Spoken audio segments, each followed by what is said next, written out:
Welcome to the Tech Egg. Don't get scrambled. Enjoy the video. You start by preparing the device for recovery mode backup. Make sure the battery is above 50% and the OEM unlock state is known. This avoids mid-process shutdowns or locked partitions. Connect with a reliable USB data cable and confirm a DB and Fastboot are installed on your PC. Once done, reboot to recovery using the device key combo or a DB reboot recovery. Confirm you're in a custom recovery, like TWRP, if you need full backup access. You now perform the actual backup. In TWRP, select Backup and tick Required Partitions, at minimum boot, system, and data, then swipe to start. This creates Nandroid images.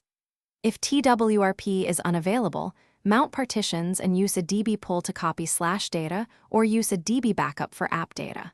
For large datasets, mount USB OTG or push images directly to your PC via a DB. Make sure the transfer completes with no errors before proceeding to the next step.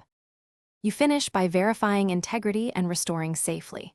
Copy backups to your PC, run MD5 or SHA-256 checksums to confirm file integrity, and then reboot system to confirm normal operation.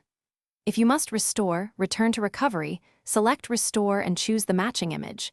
Test core apps and data immediately.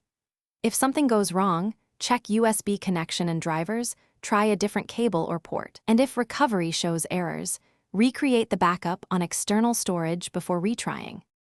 Thanks for watching. Consider subscribing if I helped unscramble your problems.